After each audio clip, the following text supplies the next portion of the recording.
ఈ రోజు ఉత్తరాంధ్ర అభివృద్ధి, ఉత్తరాంధ్రాని ఒత్తి ఆంధ్రాగా మార్చినటువంటి జగన్మోహన్ రెడ్డి ఈ రోజు ఉత్తమ ఆంధ్రాగా తీర్చిపోతున్నటువంటి మహానాయకుడు మన నాయకుడు నారా చంద్రబాబు నాయుడు గారు అని చెప్పి ఈ సందర్భంగా తెలియజేస్తున్నాను.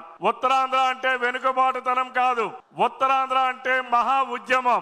ఆ ఉద్యమంలో ఎన్నో తెలుగుదేశం పార్టీ తాలూకా పాత్ర గణనీయం. తెలుగుదేశం పార్టీ ఆవిర్భవించక ముందు ఉత్తరాంధ్రలో ఒక్క ప్రాజెక్టు కూడా చేపట్టినటువంటి పరిస్థితులు ఉంటే అన్న నందమూరి తారక రామారావు గారు స్థాపించిన తర్వాత ఉత్తరాంధ్రలో ప్రాజెక్టుల పురోగతి ఈ రోజు 60% భూములు ఈ రోజు సాగునీరుకి నోచుకున్నారంటే కారణం తెలుగుదేశం పార్టీతోనే అది సాధ్యమైందని చెప్పి ఈ సందర్భంగా తెలియజేస్తున్నాను. గడచిన 5 ఏళ్ల పాటు అధికారంలో ఉన్నటువంటి వైఎస్ఆర్ కాంగ్రెస్ పార్టీ ఉత్తరాంధ్రాన్ని విస్మరిస్తే అక్కడ మంత్రులుగా పనిచేసినటువంటి వాళ్ళు జగన్మోహన్ రెడ్డి అరాచకాలకు ఒత్తాసు పలికారే తప్ప ఉత్తరాంధ్రకి న్యాయం చేసినటువంటి పరిస్థితులు లేవు అని చెప్పి ఈ సందర్భంగా తెలియజేస్తా ఉన్నారు.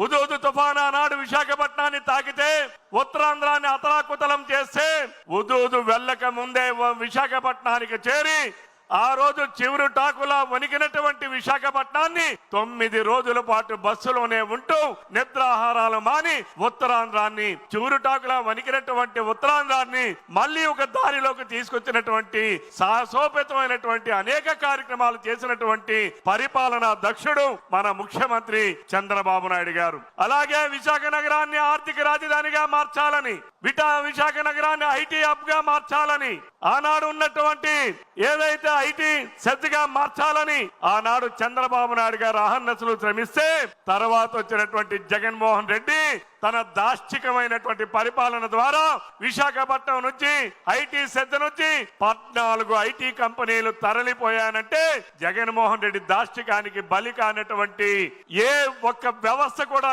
లేదు అనడానికి ఇదొక నిదర్శనం అని చెప్పి ఈ సందర్భంగా తెలియజేస్తున్నాను.